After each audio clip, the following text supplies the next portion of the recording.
अल्हम्दुलिल्लाह रब्बिल आलमीन वस्सलातु वस्सलामु अला रसूलिहिल करीम व अला आलिहि व अस्हाबिहि अजमईन अम्मा बाद फ़अऊज़ु बिल्लाहि मिनश शैतानिर रजीम बिस्मिल्लाहिर रहमानिर रहीम व क़ुलिल हक़्क़ु मिर रब्बिकुम फ़मन शाअ फ़लयुमिन व मन शाअ फ़लयकफ़ुर व क़ाल तआला ఇన్నద్దీన ఇందల్లాహిల్ ఇస్లాం సదఖల్లాహుల్ అజీమ్. అనంత కరుణామయుడు అపార కృపాశీలుడు అయిన అల్లాహ్ పేరుతో ప్రారంభిస్తున్నాను. జమాత్ ఇస్లామీ హింద్ నవ్యాంధ్రప్రదేశ్ గత 10 రోజులుగా రాష్ట్ర వ్యాప్తంగా నిర్వహిస్తున్నటువంటి రండి ఇస్లాంను తెలుసుకుందాం, శాంతి సాఫల్యాల కోసం, let us know Islam for piece and success అనే నినాదంతో ఏ ఉద్యమం అయితే చేపట్టిందో ఆ ఉద్యమం యొక్క చివరి రోజు విజయవాడ నగరంలో ఏర్పాటు చేసినటువంటి బహిరంగ సభలో ఇప్పటి వరకు ముఖ్య అతిథులు ప్రసంగాలు విన్నాము. వేదికను అలంకరించినటువంటి గౌరవనీయులు మౌలానా ఇక్బాల్ ముల్లా గారు, జమాత్ ఇస్లామీ హింద్ జాతీయ కార్యదర్శి, పెద్దలు ఆత్మీయులు షరీఫ్ గారు, ఎమ్మెల్సీ, వేదికపై ఇంకా చాలా మంది జమాత్ ఇస్లామీ రాష్ట్ర కార్యదర్శులు ఉన్నారు, ఎస్ఐఓ బాధ్యులు ఉన్నారు. ఈ కార్యక్రమానికి సంబంధించి కృషి చేసినటువంటి మా కన్వీనర్ గారు ఉన్నారు, సోదరులు ఫతావుల్లా గారు ఉన్నారు. ఈ సమావేశంలో హాజరైనటువంటి హిందూ ముస్లిం సోదర సోదరిమణులారా, అందరికీ అస్సలాం అలైకుం వరహమతుల్లాహి వబర్కాతు. నేను చెప్పిన అరబీ పదానికి తెలుగు అర్థం దైవ శాంతి మనందరిపై కురియుగాక అని. ముస్లింలు పరస్పరం ఒకరికొకరు ఎదురైనప్పుడు సలాం చెప్పుకోవడం మీరు వింటూ ఉంటారు. సలాం అంటే శాంతి, దైవ శాంతి మీపై కురియుగాక అని ఒక ముస్లిం అనగానే మరో ముస్లిం వాలైకుం అస్సలాం అంటాడు. అంటే ఆ దైవ శాంతియే మీపై కూడా కురియుగాక అని ఈ పదాలకు అర్థం. సిల్మ్ మరియు సలాం అనే 2 పదాల నుంచి ఇస్లాం అనేటువంటి పదం రావడం జరిగింది. సిల్మ్ అంటే సమర్పణ, సలాం అంటే శాంతి. ఇస్లాం అంటే శాంతి సమర్పణ అని అర్థం వస్తుంది. మన దేశం భిన్నత్వంలో ఏకత్వాన్ని చాటేటువంటి దేశం. మన రాజ్యాంగం ప్రపంచ దేశాల రాజ్యాంగాలన్నింటికీ ఆదర్శం. ఎందుకంటే మన రాజ్యాంగం మతం ప్రాతిపదికనో, ప్రాంతం ప్రాతిపదికనో, వర్గం జాతి ప్రాతిపదికనో ఏర్పాటు చేయబడలేదు, లిఖించబడలేదు. మన రాజ్యాంగం ప్రజాస్వామ్య విలువలు, ప్రజలందరికీ సమాన హక్కులు అనేటువంటి ప్రాతిపదికన తయారు చేయబడినటువంటి రాజ్యాంగం.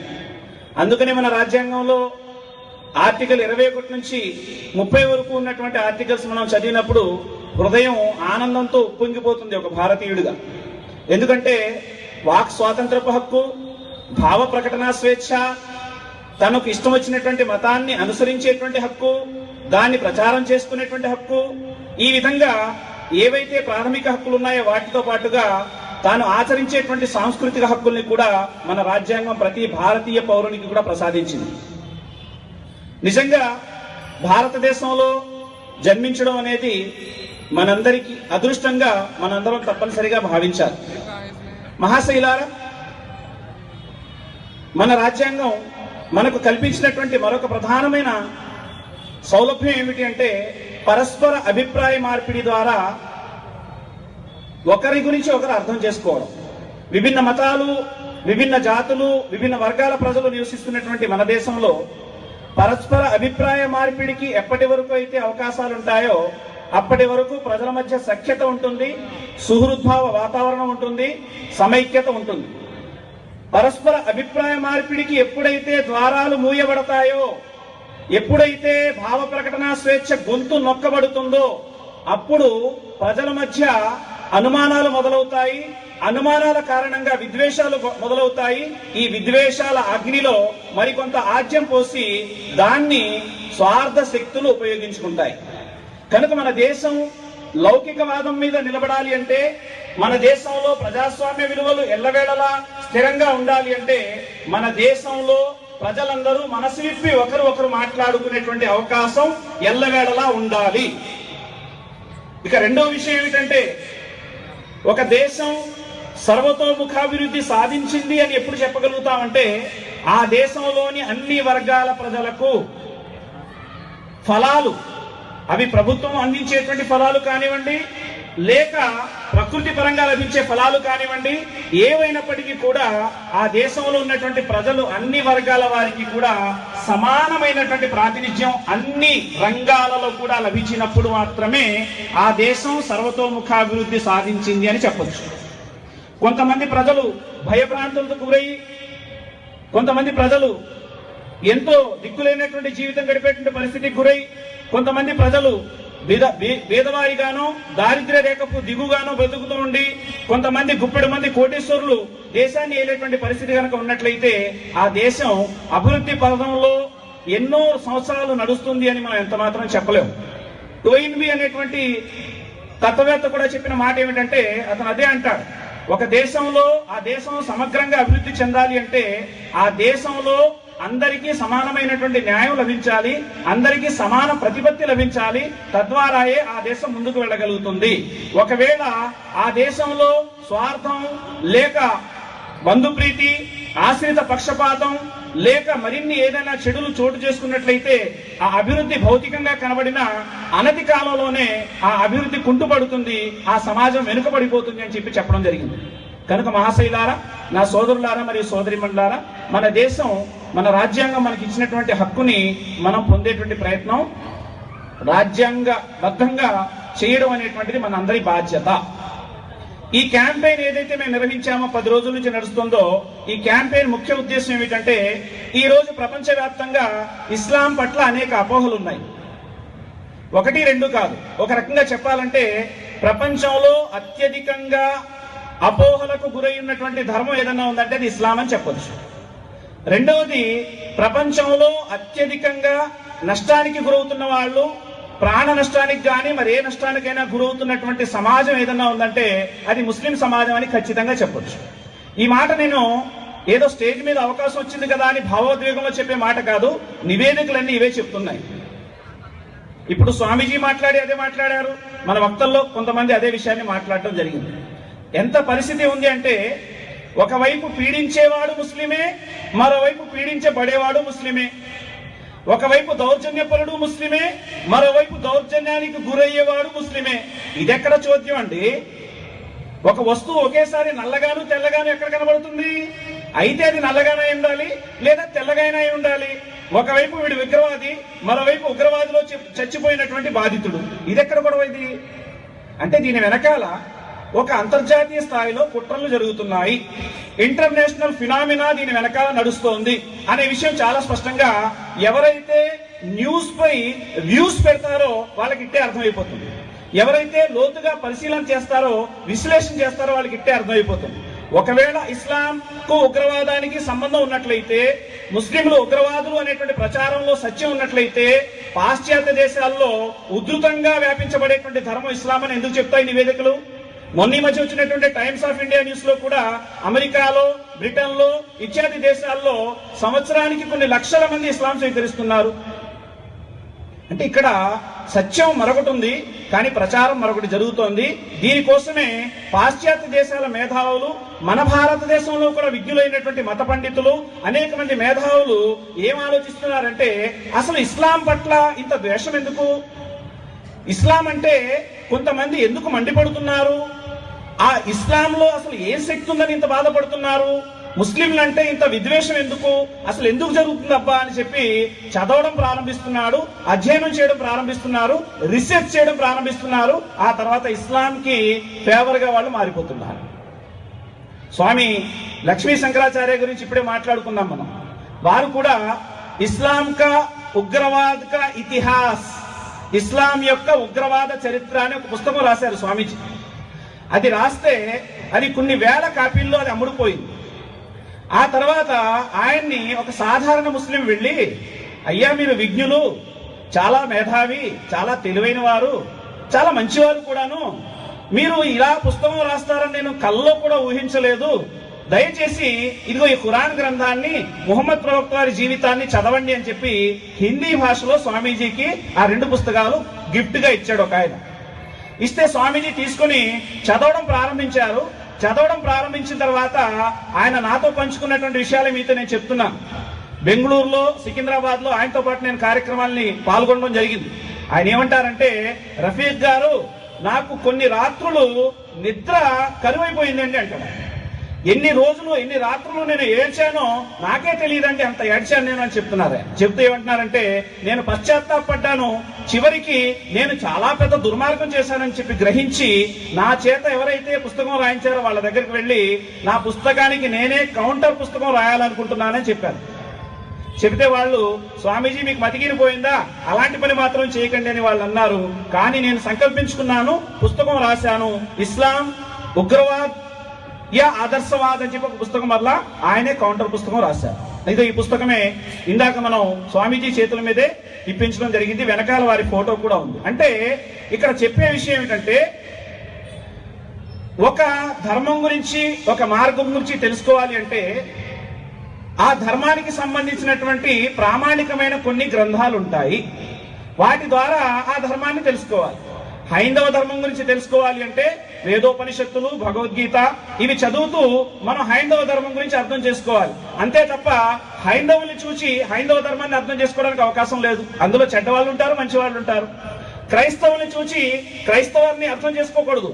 క్రైస్తవ గ్రంథమైనటువంటి బైబిల్ని చూచి బైబిల్ చదివి క్రైస్తవం ఏంటో మనం అర్థం చేసుకోవాలి.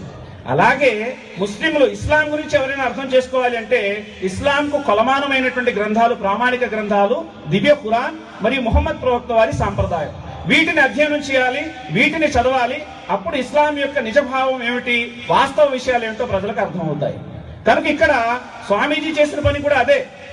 ఏ సామ్రాజ్యవాద శక్తులైతే, ఏ పెట్టుబడివాది శక్తులైతే ఇస్లాం పట్ల, ముస్లింల పట్ల విష ప్రచారం చేస్తున్నాయో, ఏ మతోన్మాద శక్తులైతే విష ప్రచారానికి ఊతమిస్తున్నాయో, వాటి కళ్ళద్దాలు పెట్టుకుని ఎవరైతే అధ్యయనం చేస్తారో ఇస్లాంని, వారికి సత్యం ఎంత మాత్రం తెలియదు. ఎవరైతే హృదయ చక్షువులను ఇప్పి వాళ్ళు హృదయ చక్షువులతో ఇస్లాంను అధ్యయనం చేస్తారో వారికి ఇస్లాం యొక్క నిజాయితీ ఏంటో, ఇస్లాం యొక్క మానవ విలువలేంటో, ఇస్లాం యొక్క మానవీయత ఏంటో చాలా స్పష్టంగా అర్థమవుతుంది.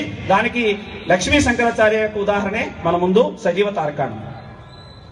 మహాశైలారా, అందుగురించే మనం చాలా స్పష్టంగా గుర్తించాల్సిన విషయం ఏమిటంటే, ఇవన్నీ ఎందుకు జరుగుతున్నాయి, ఇవన్నీ ఎందుకు అవుతున్నాయి అన్నప్పుడు కూడా చాలా కారణాలు ఉన్నాయి.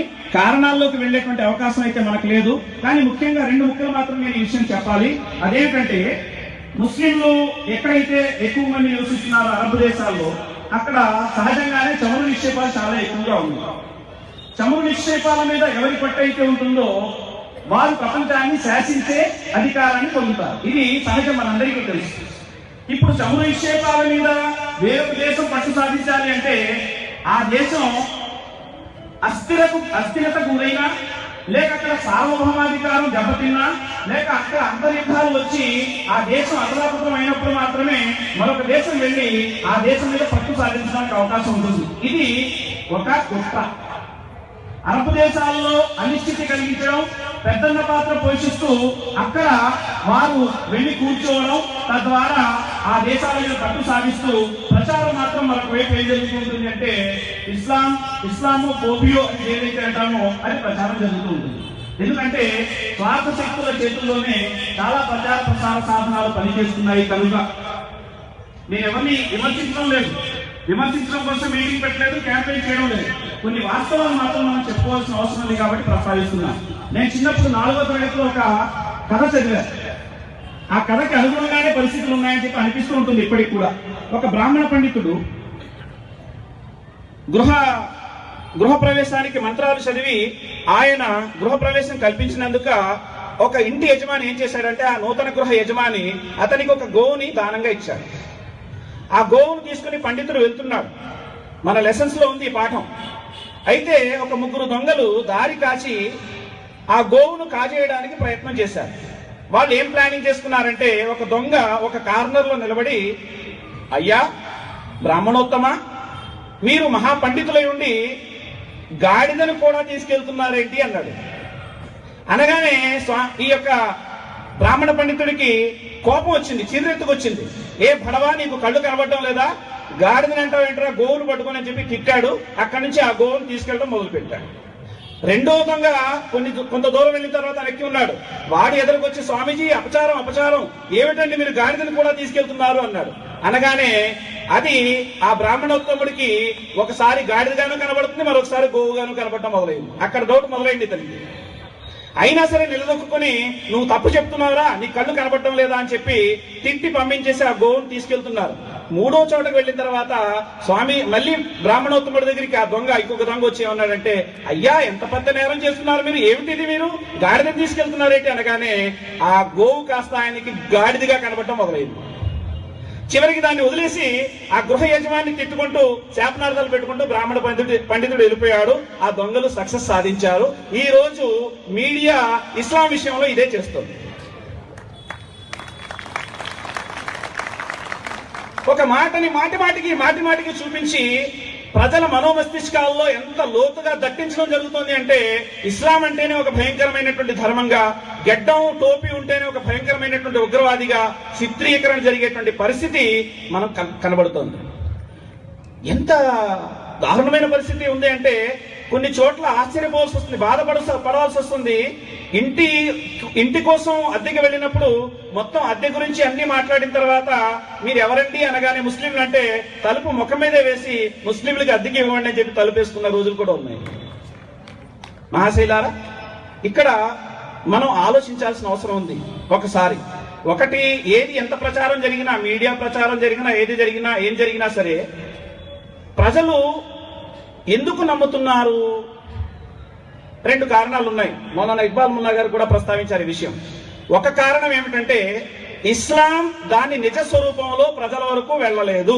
ఇది యథార్థమా కాదండి? రెండవది, ఇస్లాంకు రిప్రజెంటేషన్ చేయాల్సినటువంటి ముస్లింలు ఇస్లాంకి అనుగుణంగా లేకపోయారు. ఇది కారణమా కాదంటారా? నేను ఇప్పుడు మాట్లాడుతున్నాను, నేను దొంగని అని మనకు మీడియాలో పులోమని వస్తుంది, రఫీక్ గారు దొంగ అని వస్తుంది. మీరు నమ్ముతారా? నా ఇంటి పక్క వాళ్ళు నమ్ముతారా? ఎవరు నమ్మరు. ఎందుకంటే 20 సంవత్సరాల నుంచి 30 సంవత్సరాల నుంచి ఆయన చూస్తున్నాం, చాలా మంచి కుర్రోడండి అంటారు మీరందరూ. ఎందుకంటే నన్ను మీరు చూశారు కాబట్టి. అంటే ఇక్కడ చెప్పే విషయం ఏంటంటే, మీడియా అయినా సరే 100 సార్లు లేని విషయాన్ని చెప్పినా వాస్తవం కనుక ఉన్నట్లయితే ప్రజలు వాస్తవాన్ని ఒప్పుకోవడానికి ఇప్పటికి కూడా సిద్ధంగానే ఉన్నారు. కనుక మొట్టమొదట ఒక ముస్లింగా ఇస్లాం యొక్క మానవీయ విలువల్ని, ఇస్లాం యొక్క విశ్వాసాల్ని ముందుగా మన జీవితంలో అప్లై చేసుకుంటూ ఒక ఆదర్శవంతమైనటువంటి నమూనాగా జీవితం గడపవలసినటువంటి అవసరం నేటి తరుణం చాలా అవసరం. రెండవది, ఏ బోధనలైతే ప్రపంచ గతిని మార్చేశాయో, అజ్ఞానాంధకారంలో ఉన్నటువంటి ప్రపంచాన్ని విజ్ఞానపు కాంతుల వైపులకు తీసుకువెళ్లాయో, ఆ బోధనల్ని ప్రజల వరకు చేరవేయవలసినటువంటి బాధ్యత కూడా మనపైనే ఉంది. ఈ బాధ్యత చేరవేయని కారణంగా కూడా ఈ రోజు అపోహలు తలెత్తుతున్నాయి. కనుక ఈ రెండు విషయాలు మిల్లత్ అంటే ముస్లిం సమాజం చేయవలసినటువంటి అవసరం ఉంది. మహాశైలారా, ఈ రెండు దృష్టిలో పెట్టుకుని జమాత్ ఇస్లామీ హింద్ ఏం చేసిందంటే, గత 70 సంవత్సరాల నుంచి ప్రయత్నం చేస్తోంది. పూర్తిగా దేశవ్యాప్తంగా కూడా అన్ని రాష్ట్రాల్లో ఉద్యమాలు నడుస్తున్నాయి. మన నవ్యాంధ్రప్రదేశ్ లో లెట్ us know ఇస్లాం అని చెప్పి మేము ఒక నినాదంతో క్యాంపెయిన్ చేయడం జరిగింది. ఎంతమంది ఆహ్వానించారు అంటే, ముస్లిమేతర సోదరులు, వాళ్ళు బ్రాహ్మణులైనా, చౌదరీస్ అయినా, రెడ్డి కమ్యూనిటీ అయినా, దళిత సోదరులైనా ఎవరైనా సరే ఇంటికి వెళ్లి తలుపు తట్టి ఒక ఫోల్డర్ గాని బుక్ గాని ఇస్తే కూర్చోబెట్టి టీ ఇచ్చి మంచినీళ్ళు ఇచ్చి, అమ్మా ఎన్నాళ్ళకి వచ్చారమ్మా మీరు మా ఇంటికి, మీరు వచ్చి ఈ విషయాలు చెప్తే మేము ఎంతో ఆశ్చర్యపోతున్నాము, ఇస్లాం ఇంత గొప్ప ధర్మమా అని చెప్పి కౌగిలించుకున్నటువంటి సంఘటనలు కూడా మా సోదరులందరూ చెప్తున్నారు, ఆహ్వానిస్తున్నారు.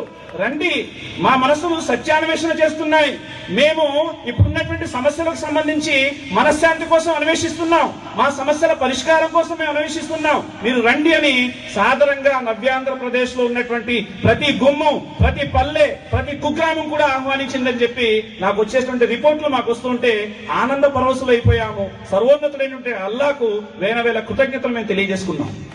అంటే మనం సందేశం ఇవ్వాల్సిన అవసరం ఉంది, ఇస్లామియా విలువల్ని ప్రజలకు చేరవేయాల్సిన అవసరం ఉంది. ఈ పని మనం ముందుకు తీసుకెళ్తున్నాం. ఇప్పుడు ఇస్లాం గురించి ఉన్నటువంటి అపోహల్ని అన్నింటినీ తొలగించేటువంటి అవకాశం ఇక్కడ లేదు. కానీ ఇస్లాం పరిచయం మాత్రం సంక్షిప్తంగా మీ ముందు పెట్టే ప్రయత్నం చేస్తాం.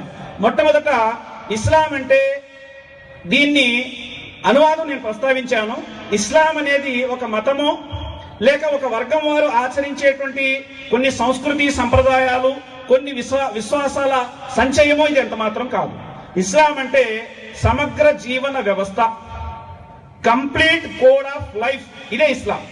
సమగ్ర జీవన వ్యవస్థ అంటే ఏమిటి అంటే మనిషి మాతృగర్భంలో పడినప్పటి నుంచి మట్టి గర్భంలో కలిసిపోయే వరకు కూడా ఆ మనిషి ఏది చేయాలి, ఏది చేయకూడదు, అతను ఏ రంగంలో ఎలా ఉండాలి అని సంపూర్ణమైనటువంటి మార్గదర్శకత్వాన్ని అందజేసే జీవన విధానమే ఇస్లాం.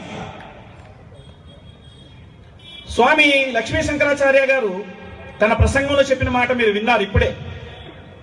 ఇస్లాం అంటే ముహమ్మద్ ప్రవక్త వారు 1400 సంవత్సరాలకు పూర్వం వ్యవస్థాపకులు, ఆయన దాన్ని స్థాపించారు, అక్కడి నుంచి ఇస్లాం వ్యాపించిందని చెప్పి చాలా మంది అంటూ ఉంటారు.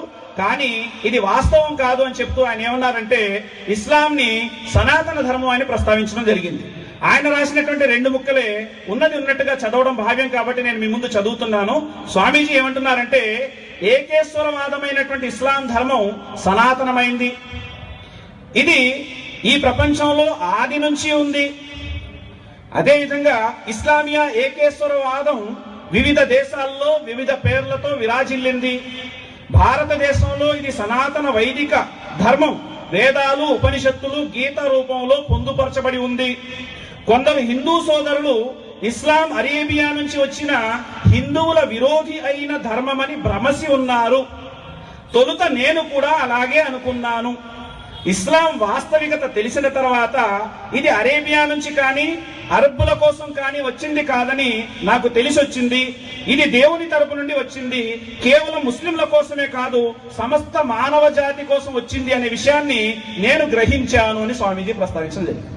అంటే దేవుడు ఒక్కడే అనేటువంటి నినాదం ఏదైతే ఉందో దాన్ని మనం మాట్లాడినప్పుడు ఒక్కడే దేవుడు అంటాం. ఎవరిని అడిగినా, హైందవ పండితుడిని క్రైస్తవ పండితుడిని ఎవరిని అడిగినా దేవుడు ఒక్కడే అంటారు. ఒక్కడే దేవుడు అన్నప్పుడు ఆయన పేరు ఏమిటి అన్నప్పుడు ఆయా భాషల్లో ఆయన పేరుని చెప్తారు. హిందువులు దేవుడు అంటారు, లేదా అక్షర పరబ్రహ్మ అంటారు, లేక సర్వేశ్వరుడు అంటారు. క్రైస్తవ సోదరులు యెహోవా అంటారు, లేక ఏలోహి అంటారు. ఈ విధంగా క్రైస్తవ సోదరులు పిలుస్తారు. ముస్లింలు ఖుదా అంటారు, లేక అల్లాహ్ అని పిలుస్తారు. ప్రజలు ఎవరైనా అవగాహన చేసుకోని వాళ్ళు ఉన్నట్లయితే అల్లాహ్ అంటే వేరొక దేవుడు, అలాగే యెహోవా అంటే మరొక దేవుడు, అక్షర పరబ్రహ్మ అంటే మరొక దేవుడు అని భావించవచ్చు. కానీ అవగాహన పూరితంగా ఆలోచించే వాళ్ళకి ఇవి భాషలు మారాయి తప్ప అస్తిత్వం మాత్రం ఒకటే ఉంది అనే విషయాన్ని ఇట్టే గ్రహిస్తారు. అదేవిధంగా ఒకడే సృష్టికర్త అని మనం ఎప్పుడైతే ఒప్పుకుంటామో అప్పుడు ఆ సృష్టికర్త అయినటువంటి దైవం మానవాళికి మతాన్ని ఇచ్చాడా మార్గాన్ని ఇచ్చాడా అనే ఆలోచన చేయాల్సి ఉంటుంది. దేవుడు మానవాళికి మతం ఇవ్వలేదు. ఎందుకంటే మతం మనిషి మస్తిష్కం నుంచి ఉద్భవించిందే తప్ప మతాన్ని దేవుడు ఇవ్వలేదు. మరి మతం ఏమిచ్చాడు దేవుడు అంటే ఖురాన్ గ్రంథం అంటోంది ఇన్న అలైనా లల్ హుదా వ ఇన్న లనా లల్ ఆఖిరత వల్ ఊలా. నిశ్చయంగా మానవాళికి మార్గం చూపించవలసిన బాధ్యత మాపై ఉంది. ఎందుకంటే ఇహలోకానికి మరియు పరలోకానికి మేమే యజమానులు అని దివ్య ఖురాన్ గ్రంథంలో సృష్టికర్త తెలియజేస్తున్నాడు. ఒక తండ్రి, కొంతమంది సంతానం ఉంటారు. ఒక తండ్రి 4 సంతానం ఉన్నా, ఒకవేళ 5 సంతానం ఉన్నా వారిని సమానంగా చూస్తాడు, అందరినీ ఒకేలా ప్రేమిస్తాడు. ఇది తండ్రి ధర్మం. ఒక తండ్రి 4 కొడుకులకి 4 విధాలుగా చూడడు. అలాగే ఒకడే సృష్టికర్త అని మనం ఒప్పుకుంటే ఆ సృష్టికర్త దృష్టిలో మానవులందరూ సమానం అనే విషయాన్ని కూడా మనం ఒప్పుకుంటే ఆ సృష్టికర్త అయినటువంటి దైవం మీరు కొట్టుకు చావండ్రా అని చెప్పి మనిషికో ధర్మాన్ని, ప్రాంతానికి ఒక మతాన్ని ఇస్తాడా, లేక మానవాళి అందరికీ ఒకే మార్గాన్ని ఇస్తాడా? చాలా క్లియర్ ఏంటంటే ఆయన అనంత కరుణామయుడు, అపార కృపాశీలుడు, మానవాళిని ఎంతో ప్రేమించేవాడు. కాబట్టి ఆయన మానవాళికి ఒకే మార్గాన్ని ఇస్తాడు. ఆ మార్గం ఏమిటి అన్నప్పుడు దాన్ని మనం తెలుగు భాషలో సనాతన ధర్మం అంటే, దాన్ని మనం బైబిల్ భాషలో పురాతన మార్గం అన్నాం. దాన్ని అరబిక్లోకి కన్వర్ట్ చేసినప్పుడు ఇస్లాం అని పిలవడం జరిగింది. కానీ ప్రజలు ఏమనుకుంటున్నారంటే ఇస్లాం అంటే అది ఒక కొత్త మార్గం అని భావిస్తున్నారు. కనుక మహాశైలారా, ఈ విషయాన్ని కూడా మనం సమాజంలో ప్రజల వరకు చేరవలసిన అవసరం ఉంది. ఇక ఇస్లామియా బోధనలు ఏమిటి అన్నప్పుడు, రఫీక్ గారు ఇస్లాం గురించి చెప్పండి అని ఎవరైనా అడిగితే 2 ముక్కల్లో చెప్పాలంటే 2 విషయాలు. ఒకటి ఇస్లాం బోధన 2గా వర్గీకరిస్తే, ఒకటి దేవుని హక్కులు, రెండవది దాసుల హక్కులు. దేవుని హక్కులు అంటే ఏమిటి? మనిషి తనను పుట్టించిన సృష్టికర్తను మాత్రమే ఆరాధించాలి. తనను పుట్టించినటువంటి సృష్టికర్తతో సమానంగా ఈ ప్రకృతిలో ఏ వస్తువుని కూడా భాగస్వామిని చేయకూడదు. తన కోసం ఈ సమస్త వస్తువుల్ని, సమస్త సంపదని ఆయనే పుట్టించాడు కాబట్టి, ఏర్పరిచాడు కాబట్టి విధేయత, దాస్యాలు, కృతజ్ఞతాభావం ఆయన పట్ల మాత్రమే కలిగి ఉండాలి. అంటే మనిషి తనను పుట్టించిన కర్తను ఆరాధించడం అనేది, పూజించడం అనేది, వేడుకోవడం అనేది, మొక్కుబడులు, చెల్లింపులు, పూజలు, పురస్కారాలు అన్నీ కూడా ఆయనకే సమర్పించుకోవడం అనేది మానవతా ధర్మం. ఇది దేవుని హక్కు అని ఇస్లాం అంటుంది. ఇది మౌలికమైన బోధ. తనను పుట్టించిన కర్తను ఎలా గుర్తించాలి అన్నప్పుడు ఇస్లాం ఏమంటుందంటే, ఆయన జనన మరణాలకు అతీతుడైన దేవుడు, ఆయన ఏ బలహీనతలు లేనటువంటి దేవుడు, ఆయన కనబడనటువంటి దేవుడు, ఆయన సర్వోన్నతుడైనటువంటి దేవుడు, ఆయన సర్వోత్తముడైనటువంటి దేవుడు, ఆయన అన్నీ చూచేవాడు, అన్నీ వినేవాడు, అన్నీ గ్రహించేవాడు, ఆయన జ్ఞాన పరిధిలో లేనిదంటూ ఈ భూనభాంతరాల్లో ఏదీ లేదు అనే విశ్వాసాన్ని కలిగి ఉండాలి. ఇది ఇస్లాం చెప్తుంది. అంటే ఈ విశ్వాసం ఎలాంటిది అంటే మనిషిని మనీషిగా తీర్చిదిద్దేటువంటి విశ్వాసం. చీకట్లో ఉన్నా, వెలుగులో ఉన్నా, ఒంటరిగా ఉన్నా, సామూహికంగా ఉన్నా, ఎక్కడ ఉన్నా నన్ను పుట్టించిన కర్త నన్ను గమనిస్తున్నాడు అనేటువంటి యథార్థ భావన ఏ మనోమస్తిష్కాల్లో అయితే చోటు చేసుకుంటుందో ఆ వ్యక్తి చెడు పనులకు పాల్పడలేడు, తప్పుడు వ్యవహారాల్లోకి వెళ్ళలేడు, ఎవరిని ఇబ్బంది పెట్టలేడు. ఇది ఇస్లాం ప్రతిపాదించేటువంటి విశ్వాసం. అలాగే ఇది ఏం ప్రతిపాదిస్తోంది అంటే, ఓ మనిషి, నీకు ఇవ్వబడిన జీవన వ్యవధి చాలా స్వల్ప వ్యవధి. అది 60 అవ్వచ్చు, 100 అవ్వచ్చు, కానీ చాలా స్వల్ప వ్యవధి. దీని తర్వాత ఒక జీవితం ఉంది. ఆ జీవితంలో నీకు ఇవ్వబడినటువంటి ఈ వ్యవధి గురించిన ప్రశ్న అడగడం జరుగుతుంది. ఆ ప్రశ్న అడిగినప్పుడు నువ్వు ప్రిపరేషన్ అయి ఉన్నట్లయితే నువ్వు శాశ్వతమైనటువంటి స్వర్గాన్ని పొందుతావు, అక్కడ మృత్యు ఉండదు, చావు నీకు రాదు అంటుంది. లేదు, నువ్వు ప్రిపేర్ కాలేదు, ఈ జీవితాన్నే సర్వస్వం అనుకొని మనోకాంక్షలకు దాసుడై పశు ప్రవృత్తి కలిగి ఉండి జీవితం గడిపావా, నువ్వు ఎటర్నల్ హెల్, శాశ్వతమైన నరకానికి పోతావు. ఇంకా అదే నీకు ఎటర్నల్ ఫెయిల్యూర్ అనే విషయాన్ని ఇస్లాం చెప్తుంది. అంటే సెన్స్ ఆఫ్ అకౌంటబిలిటీ, జవాబుదారీ భావనను ఇది ప్రజల్లో జనింపజేస్తుంది. ప్రజలు ఎప్పుడైతే నన్ను దైవం చూస్తున్నాడు అనే విశ్వాసంతో పాటుగా నేను ఏది చేసినా ఆయన పనిష్మెంట్ కానీ ప్రైజ్ కానీ ఇస్తాడనేటువంటి భావన కలిగి ఉంటాడో మనిషిలో మార్పు వస్తుంది. ఒక అధికారి తన డ్యూటీని సక్రమంగా నిర్వర్తించాలంటే పై అధికారి ఇంకా పెర్ఫెక్ట్ గా ఉండాలి. అంటే ఒక అధికారి పెర్ఫెక్ట్ గా డ్యూటీ చేయాలి అంటే ప్రైజ్ పనిష్మెంట్ అనేటువంటి పాలసీ ఏదైతే ఉందో, సూత్రం ఏదైతే ఉందో, అదే అతన్ని సక్రమంగా పనిచేసే విధంగా చేస్తుంది. నేను నిర్లక్ష్యం వహిస్తే నాకు సస్పెన్షన్ వస్తుంది, నేను డ్యూటీని సక్రమంగా చేస్తే నాకు రివార్డ్ లభిస్తుంది. ఇదే ఆ అధికారిని ప్రోత్సహించేటువంటి మోటివేషన్ ఫ్యాక్ట్. అదే విధంగా ఒక మనిషి సత్కార్యాలు చేయాలి, మంచి పనులు చేయాలి అంటే నా దేవుడు నన్ను చూస్తున్నాడు, నేను ఆయనకి జవాబు చెప్పాలి. దుష్కార్యాలు చేస్తున్నాడంటే నన్ను ఎవడూ చూడటం లేదు, నేను స్వేచ్ఛా విహంగాన్ని అనేటువంటి భావన కలిగి ఉంటాడు. కనుక సమాజంలో మార్పు ఈ బలమైనటువంటి విశ్వాసాల వల్లే ఏర్పడుతుంది. ఇక రెండవ కోణం ఏమిటంటే, ఇస్లాం అంటే ఇందాకే నేను ప్రస్తావించాను, నమాజ్, రోజా, హజ్, జకాత్, జికిర్, ఫికిర్ అంటే దైవనామ సంస్మరణ చేసుకోవడం, ఇంతవరకే దీని బోధనలు పరిమితంగా లేవు. మనిషి జీవితంలోని అన్ని రంగాలకు ఇది చక్కటి మార్గదర్శకత్వాన్ని అందజేస్తుంది. అన్ని మార్గదర్శకత్వాన్ని చెప్తే తెల్లారిపోతుంది, చెప్పడానికి సమయం సరిపోదు. కానీ ఇక్కడ చెప్పే విషయం ఏమిటంటే, ఈ రోజు మన దేశం కానివ్వండి, ప్రపంచం కానివ్వండి, అనేక సంక్షోభాల్లో కొట్టుమిట్టాడుతుంది. మన దేశం అయితే ఆర్థిక సంక్షోభంలో కొట్టుమిట్టాడుతోంది. మన పాలక వర్గం యొక్క అనాలోచిత నిర్ణయాలు కానివ్వండి, లేక దూరదృష్టి లోపించినటువంటి నిర్ణయాలు కానివ్వండి, నాలాంటి మధ్యతరగతి వ్యాపారస్తులని వినాశనం పాలు చేసేసింది.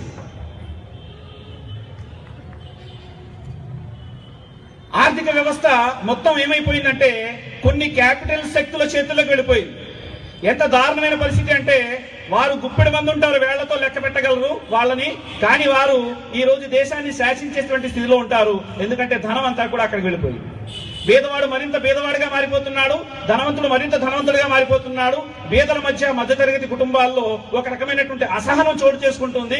కొంతమంది ఏమీ చేయలేని స్థితిలో నిస్సహాయులైపోయి రిక్తులైపోయి ఆత్మహత్యలు చేసుకుంటే, మరి కొంతమంది ప్రభుత్వానికి వ్యతిరేకంగా చర్యలు మొదలు పెడుతున్నారు, లేకపోతే వ్యసనాలకు బానిసలైపోతున్నారు, భార్యని చంపుతున్నారు, వాళ్ళు చేస్తున్నారు. ఇలాంటి పరిస్థితి ఉంది. దీనికి ఒకటే ఒక కారణం ఏమిటంటే ఆర్థిక పరమైనటువంటి నిర్ణయాల్లో అపసవ్యత ఉండడం. కానీ ఇస్లాం ఏమంటుందంటే ఆర్థిక పరమైనటువంటి వ్యవహారాల్లో ఒక గొప్ప ఉదాహరణ ఇస్లాం చూపించింది. ఎంత గొప్ప ఉదాహరణ ఇచ్చిందంటే, యూనుస్ ఖాన్ పేరు మీరు వినే ఉంటారు. ఈయన బంగ్లాదేశ్ చెందినటువంటి వ్యక్తి. ఈయన నోబెల్ ప్రైజ్ పొందాడు. ఏ కారణం మీద ఈయనకి నోబెల్ ప్రైజ్ వచ్చింది అంటే, ఈయన interest free Islamic banking system ని అడాప్ట్ చేసి విజయవంతంగా బంగ్లాదేశ్ లో బ్యాంకుని నడిపాడు. ఆ విజయవంతమైనటువంటి కారణంగా అతనికి నోబెల్ ప్రైజ్ ఇవ్వడం జరిగింది. మన మన్మోహన్ సింగ్ గారు గత ప్రధాని, ఆయన కూడా ఏమన్నాడంటే ఇస్లామిక్ బ్యాంకింగ్ సిస్టమ్ ఏదైతే ఉందో ఇప్పుడున్నటువంటి ఆర్థిక వ్యవస్థకు జవసత్వాలు ఇవ్వగలుగుతుంది, కాబట్టి ఇస్లామిక్ బ్యాంకింగ్ సిస్టమ్ ని ఎస్టాబ్లిష్ చేయడం కోసం మనం ముందుకు వెళ్దామని చెప్పాడు ఆయన. మన రాష్ట్ర ముఖ్యమంత్రి తన ఎన్నికల ఎజెండాలో ఇంట్రెస్ట్ ఫ్రీ ఇస్లామిక్ బ్యాంక్ ని కూడా మేము నెలకొల్పుతామని చెప్పి రాశారు. మీరు ఎవరన్నా చదివారో లేదు, నేను చదివా. అయితే వాళ్ళు నెలకొల్పారా, వాళ్ళు చేశారా లేదా ఆ విషయంలో నేను వెళ్ళడం లేదు. కానీ వారు ఆ మాట ఎందుకు అనగలిగారు అంటే, ఇప్పుడున్నటువంటి సంక్షోభ పూరితమైనటువంటి ఆర్థిక వ్యవస్థకు ప్రత్యామ్నాయ వ్యవస్థ ఏదైనా ఉందంటే అది ఇస్లామిక్ ఆర్థిక వ్యవస్థ అనే విషయాన్ని వాళ్ళు చెప్పకనే చెప్పారు, ఒప్పుకొనకనే ఒప్పుకున్నారు అనే విషయం మాత్రం మన ముందు స్పష్టంగా తెలుస్తుంది. ఇస్లాం ఆర్థిక వ్యవస్థను ఎలా ఉంచదలిచింది అంటే, ధన వికేంద్రీకరణ ఏదైతే ఉందో, ధన భ్రమణం ఏదైతే ఉందో దాన్ని ఇది ప్రోత్సహించింది. ధనం ఒకే చోట పోగుపడడాన్ని ఇది నిషేధించింది. ధనాన్ని ఖర్చు చేసే విషయంలో, ధనాన్ని సంపాదించే విషయంలో ధర్మసమ్మతమైనటువంటి నియమాలను ఇది రూపొందించింది. ప్రజలలో దాన ధర్మాల యొక్క, సేవాభావం యొక్క మోటివేషన్ ఇది తీసుకొచ్చింది. ఆ విధంగా ప్రజలు, ధనవంతులు తమ ధనంలో నిర్ణీత ధనాన్ని జకాత్ గా తీయాలని చెప్పి నిర్ణయించింది. ఇవన్నీ ఏం చేశాయంటే పేదరికంతో కునారిల్లుతున్నటువంటి సమాజాన్ని ఆర్థిక సంపూర్ణత కలిగినటువంటి సమాజంగా మార్చేశాయి. దీనికి చరిత్ర సాక్షి. హజరత్ ఉమర్ ఫారూక్ రజియల్లాహు వారి కాలంలో డబ్బుని పేదలకు ఇమ్మని చెప్పి ఖలీఫా గారు పంపించారు. ఒంటెల మీద ధనం వేసుకుని పేద ఇళ్లకు పంచుదామని చెప్పి తీసుకువెళ్లారు. ధనాన్ని తీసుకువెళ్తే మళ్ళీ తిరిగి వచ్చేటప్పుడు దానికి ఎన్నో రెట్ల ధనాన్ని తిరిగి తీసుకొచ్చి ప్రభుత్వ ధనాగారంలో జమ చేయాల్సి వచ్చింది, కానీ ఎవరు తీసుకునే వాళ్ళే లేరు. ఎందుకు ఇలా జరిగిందని అడిగితే జరిగిన విషయం ఏంటంటే, ఈ యొక్క సైనికులు, ఈ ప్రభుత్వాధికారులు ధనం తీసుకెళ్లి ఒక ఇంట్లో ఇచ్చారు. ఇస్తే ఆ ఇంట్లో నుంచి ఇంకొక మూట బయటకు వచ్చింది. వచ్చి మేము ఆర్థికంగా బాగున్నాము, ఇక మేము ఎవరికి దగ్గర సహాయం పొందే అవసరం లేదు, మా దగ్గర కొన్ని డబ్బులు ఉన్నాయి, ఇవి ఎవరైనా సహాయం ఎవరికైనా కావలిస్తే అవసరార్థులు ఎవరుంటే వాళ్ళకి ఇవ్వండి అని చెప్పి డబ్బులు ఇవ్వడం మొదలు పెట్టారు. అందరూ ఇచ్చేవాళ్లే కానీ తీసుకునే వాళ్ళు ఎవరు కనబడలేదు. చివరికి డబ్బు దాంతో పాటు రెట్టింపు డబ్బు వచ్చి ధనాగారంలో జమ అయింది. ఇది చరిత్ర ఇచ్చేటువంటి సాక్ష్యం.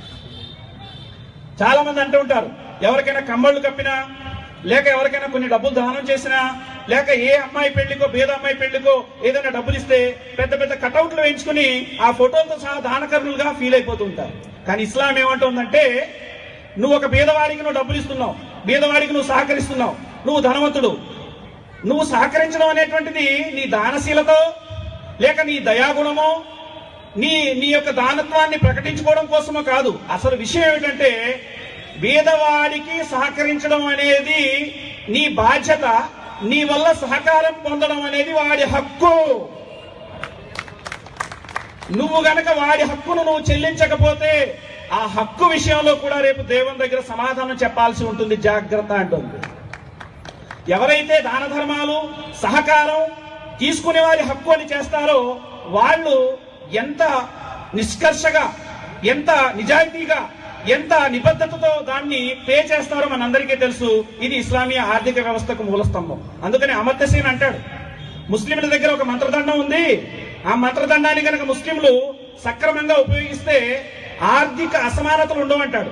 ఏమిటంటే ఆ మంత్రదండం అని చెప్పి అమర్త్య సేన్ గారిని అడిగితే, అమర్త్య సేన్ గారు కూడా నోబెల్ ప్రైజ్ పొందినటువంటి వ్యక్తి, ఆయన అడిగితే ఆయన అంటాడు, ముస్లింల దగ్గర మంత్రదండం ఉంది అంటాడు. మన భారతదేశంలోని ముస్లింలు ఏటా సుమారు 32,000 కోట్ల రూపాయలు జకాత్ తీస్తారు. ఈ జకాత్ ని ఒక మంచి రీతిలో ఖర్చు పెట్టేటువంటి పరిస్థితి వస్తే దేహి అని చెప్పి ఎవరిని అడుగుకునే పరిస్థితి ముస్లింలకు రాదు. మహాశైలారా, ఇది ఆర్థిక వ్యవస్థకు సంబంధించిన విషయం. అలాగే ఒకే ఒక విషయాన్ని చెప్పి నేను ముగించేస్తాను, కాలతీతం అవుతోంది. ఇక మహిళల గురించి మాట్లాడుతూ ఉంటాం. ఆకాశంలో సగం, అవకాశాల్లో సగం అని చెప్పి మహిళల గురించి ఎన్నో ప్రసంగాలు, ఊకదంపుడు ఉపన్యాసాలు జరుగుతూ ఉంటాయి. ఎంతటి ప్రసంగాలు జరుగుతాయంటే ఆ ప్రసంగాలకి అంత ఉండదు. కానీ మనకు స్వాతంత్రం వచ్చి 70 సంవత్సరాలైనా సరే మహిళలకు 33% రిజర్వేషన్ అనే మాట బుట్టదాకలే ఉంది తప్ప అమల్లోకి ఇప్పటివరకు రాలా. కానీ ఇస్లాం మహిళల పట్ల పెన్నిధి, మహిళల పట్ల ఆపన్నహస్తం అందించినటువంటి జీవన విధానంగా ఇస్లాం గురించి మనం ప్రస్తావించవచ్చు. మహాప్రవక్త ముహమ్మద్ సల్లల్లాహు అలైహి వసల్లం వారి కాలంలో ఒక్క అరబ్ దేశమే కాదు, ప్రపంచంలో ఉన్నటువంటి అనేక దేశాల్లో మహిళ గురించి చాలా దారుణంగా మాట్లాడబడేది. ఎంత దారుణంగా మాట్లాడబడేదంటే బాబిలోనియా లేక ఈజిప్టు, ఇక్కడ ఉన్నటువంటి రోమ్ కొలోసియం అని మనం ఏదైతే అంటామో అక్కడ నాగరికతల్లో మహిళ గురించి ఏం మాట్లాడబడేది అంటే అసలు మహిళకు మనసు అంటూ ఉంటుందా, ఆమెకు కూడా ఆత్మ అంటూ ఉంటుందా, ఆమె ఆత్మ మనిషిదా లేక జంతువుదా, ఆమె కూడా మనిషేనా అని ఆలోచించేవారు దుర్మార్గులు. అలాగే భారతదేశంలో అదే కాలంలో సతీ సాగమనం అని, దేవదాసి వ్యవస్థ అని, జోగిని వ్యవస్థ అని చెప్పి భారతదేశంలో ఉండేది. మహాప్రవక్త ముహమ్మద్ సల్లల్లాహు అలైహి వసల్లం వారు ఎక్కడ పుట్టారో అక్కడైతే అమ్మాయిలు పుడితే వారు సజీవంగా అమ్మాయిని తీసుకెళ్లి పూడ్చిపెట్టేసేవారు. ఎంత దారుణం అంటే కొంతమంది టబ్బులో నీళ్లు వేసి ముంచేసేవారు, కొంతమంది గొయ్యి తీసి కప్పెట్టేసేవారు, మరి కొంతమంది గోధుమల గింజలు గొంతులో వేసి ఊపిరాడకుండా చేసి అమ్మాయిని చంపేసేవారు. ఈ విధంగా అమ్మాయిని చంపేసేవారు. లెక్కలేనన్ని పెళ్లిళ్లు చేసుకునేవారు, లెక్కలేనన్ని మంది మహిళల్ని తమ బానిసలుగానో తమ యొక్క లైంగిక వాంఛలు తీర్చేటువంటి సాధనాలుగానో ఉపయోగించేవారు. ఆ విధంగా మహిళలపై దౌర్జన్యం జరిగేది. ఇస్లాం స్త్రీ యొక్క జనోద్ధరణకు ఉద్భవించినటువంటి జీవన వ్యవస్థని మనం ఎందుకు చెప్పొచ్చు అంటే మహాప్రవక్త ముహమ్మద్ సల్లల్లాహు అలైహి వసల్లం వారు అన్నారు, ఎవరికైతే 3 కూతుళ్ళుండి వారికి చక్కటి విద్యాబుద్ధులు నేర్పించి వారికి మంచి వ్యక్తులకు ఇచ్చి వివాహం చేస్తాడో ఆ అన్న లేక ఆ తండ్రి నేను స్వర్గంలో ఇలా ఉంటానని వేళ్ళు చూపించారు. 2 కూతుళ్ళున్నానా అని అడిగితే అవును 2 కూతుళ్ళున్నా సరే నేను అతను ఇలా ఉంటాం అన్నారు. సహబాలు అంటే సహచరులు అన్నారు, ప్రవక్త ముహమ్మద్ సల్లల్లాహు అలైహి వసల్లం వారిని 1 కూతురుంటేనా అని అడిగితే కూడా ప్రవక్త వారు అదే సమాధానం చెప్పేవారు అని చెప్పడం జరిగింది. మనందరికీ తెలుసు 1973లో బ్రిటన్ ప్రభుత్వం మహిళలకు ఆస్తిలో హక్కు ఇచ్చింది. ఉండాలన్నది, ఇప్పుడు ఇవ్వడం లేదు, వేరే విషయం. అలాగే 1983లో ఎన్టీ రామారావు గారు మహిళలకు ఆస్తిలో హక్కు ఉండాలని ప్రతిపాదన చేశారు. కానీ ఆశ్చర్యపోయే విషయం ఏంటంటే 1400 సంవత్సరాలకు పూర్వమే మహిళకు తన యొక్క తండ్రి నుంచి, తన తనయుడి నుంచి, తన భర్త నుంచి ఆస్తిలో హక్కు ఉందని ఇస్లాం జీవో జారీ చేసింది. ఏ తండ్రి అయినా, ఏ అన్న అయినా, ఏ తమ్ముడైనా, ఏ కొడుకైనా లేక ఏ భర్త అయినా తనకు చెందినటువంటి ఆ స్త్రీకి ఆస్తిలో హక్కు ఇవ్వకుండా గనక మరణిస్తే వాడు నమాజ్ చదివేవాడైనా, ఉపవాసాలు పాటించేవాడైనా, హజ్ యాత్ర చేసిన వాడైనా వాడు నరకవాసి అన్నారు మహాప్రవక్త ముహమ్మద్ సల్లల్లాహు అలైహి వసల్లం. స్త్రీ నీ తల్లి, నీ చెల్లి, నీ భార్య, ఆమెను గౌరవించన్నారు మహాప్రవక్త ముహమ్మద్ సల్లల్లాహు అలైహి వసల్లం. ఇంకా స్త్రీ తల్లి పాదాల చెంత స్వర్గం ఉంది, ఆ స్వర్గానికి తండ్రి ద్వారం అన్నారు ప్రవక్త ముహమ్మద్ సల్లల్లాహు అలైహి వసల్లం వారు. ఏ మోక్షం కోసం అయితే, ఏ నిత్య జీవం, ఏ స్వర్గం కోసం అయితే మనం కృషి చేస్తామో ఆ స్వర్గం ఒక మహిళామూర్తి పాదాల కింద ఉంది అనే విషయాన్ని మహాప్రవక్త ముహమ్మద్ సల్లల్లాహు అలైహి వసల్లం చెప్పడం జరిగింది. ఖురాన్ అయితే ఆదేశం ఏం చేసిందంటే ఆశిరుహున్న బిల్ మారూఫ్, మీ మహిళల పట్ల మీరు ఉత్తమంగా ప్రవర్తించండి అనేటువంటి ఆదేశం ఇచ్చింది. మహాప్రవక్త ముహమ్మద్ సల్లల్లాహు అలైహి వసల్లం అన్నారు, మీ భార్యల దృష్టిలో ఎవడైతే ఉత్తముడో వాడే మీలో ఉత్తముడు అన్నారు మహాప్రవక్త ముహమ్మద్ సల్లల్లాహు అలైహి వసల్లం. అంటే ఒక మగవానికి కండక్ట్ సర్టిఫికెట్ ఇచ్చేది ఎవరంటే ఒక మహిళామణి అని ప్రస్తావించడం జరిగింది.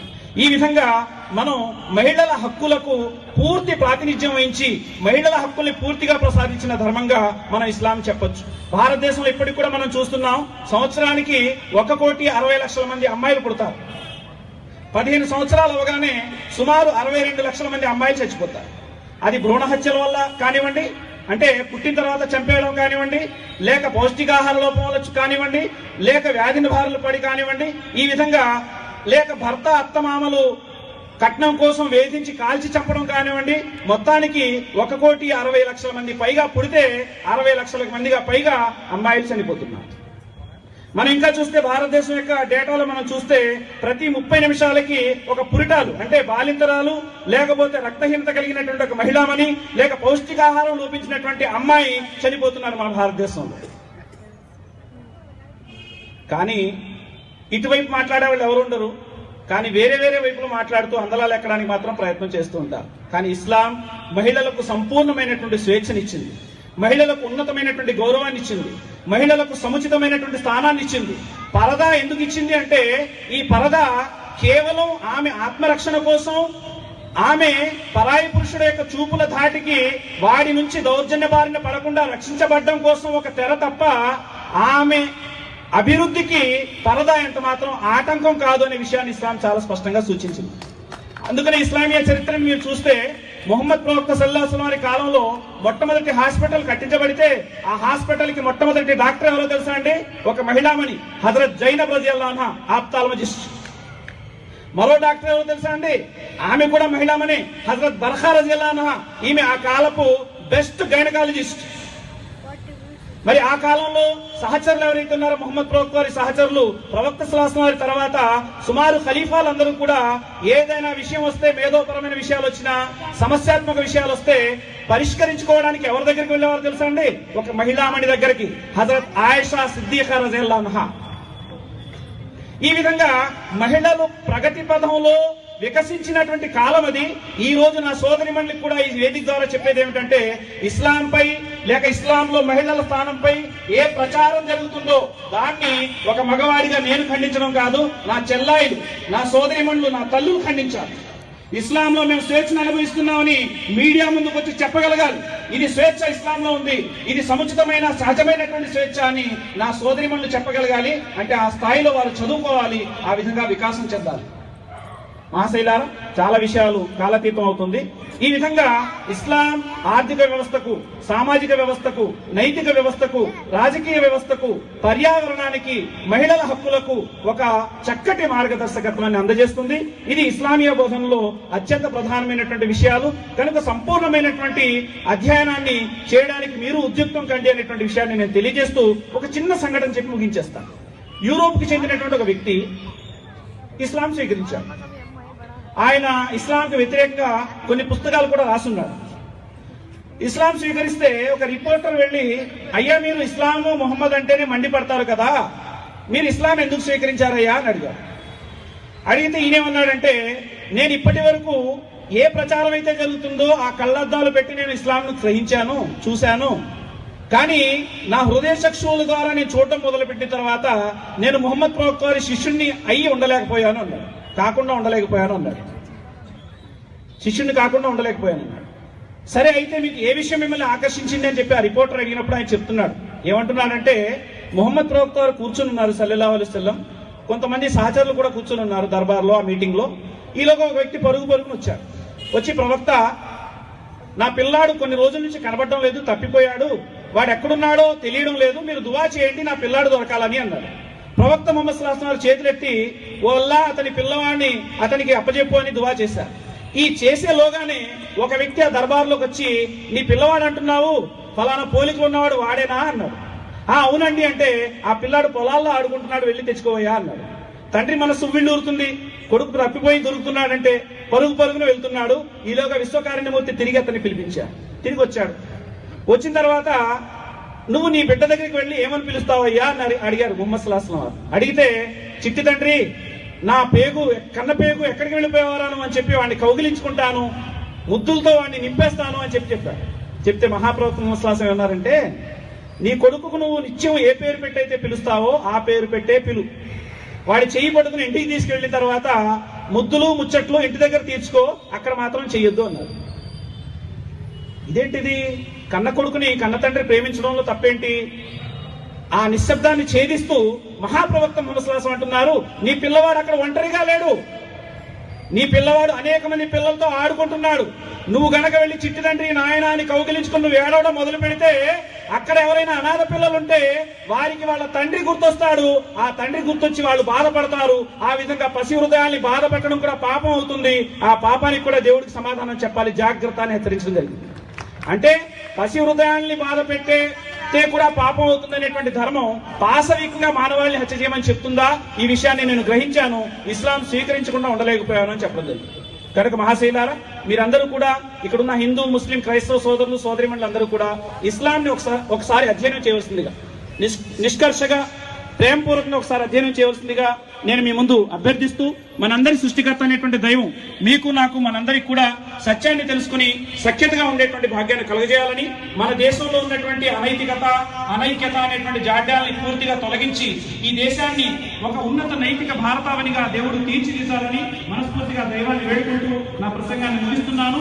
వాకులు దావాలా అల్హమ్దులిల్లాహి రబ్బిల్ ఆలమీన్. అస్సలాము అలైకుం వరహ్మతుల్లాహి వబరకాతుహు. మహాశిలరా, చాలా సమయం అయిపోయింది. ముందుగా సర్వ సృష్టికర్త అయిన అల్లాహ్కు కృతజ్ఞతలు తెలియజేసుకుంటూ, మరి ఈ నగర వాసులు అందరికీ కృతజ్ఞతలు తెలియజేసుకుంటూ ఈ మంచి సమావేశాన్ని ఏర్పాటే అవకాశం ఇక్కడ లభించింది.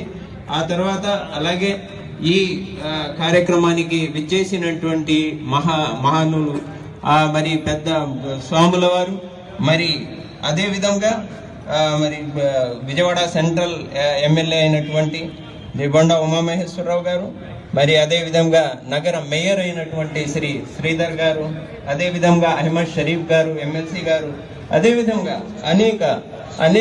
అనేక మంది ఈరోజు ఈ సభలో అనేక నాయకులు జిల్లా నుండి మరి మొత్తం నగరం నుండి అనేక మంది పాల్గొన్నారు. అందరికీ ధన్యవాదాలు తెలియజేసుకుంటూ, మరి జమాతే ఇస్లామీ హింద్ కార్యకర్తలు అహర్నిశలు కృషి చేసి ఈ సమావేశాన్ని విజయవంతం చేసినటువంటి వారిపై అల్లా తన కారుణ్యాన్ని అవతరింపజేయుగాక. మరి అదే విధంగా ఈ మన మైదానాన్ని మనకు కేటాయించినటువంటి యాజమాన్యానికి కూడా కృతజ్ఞతలు తెలియజేసుకుంటూ ధన్యవాదాలు అర్పించుకుంటూ, మరి ఈ మొత్తం వ్యవస్థని ఇక్కడ ఆంధ్రప్రదేశ్ రాష్ట్రంలోనే శాంతి భద్రతలు కాపాడటంలో పూర్తి బాధ్యతగా వ్యవహరిస్తున్నటువంటి పోలీస్ వారికి కూడా ఈ సందర్భంగా మనం కృతజ్ఞతలు తెలియజేసుకుంటా ఉన్నాం. మరి ఈ సందర్భంగా మనకు మైక్ సిస్టమ్ మరియు సౌండ్ సిస్టమ్ అందించినటువంటి ఆహుజా జానీ గారికి, అదే విధంగా జీలాని గారు యాడ్స్ మనకు ఫ్లెక్స్ బహుకరించినటువంటి వారికి అందరికీ కూడా మనం కృతజ్ఞతలు తెలియజేసుకుంటా ఉన్నాను. ఈ సందర్భంగా జమాతే ఇస్లామీ అనుబంధ సంస్థలైనటువంటి students Islamic organisation of India, IYM ideal youth movement, ఇదే విధంగా వచ్చేసి మరి మహిళా విభాగం అందరికీ కూడా మనం కృతజ్ఞతలు తెలియజేసుకుంటున్నాము.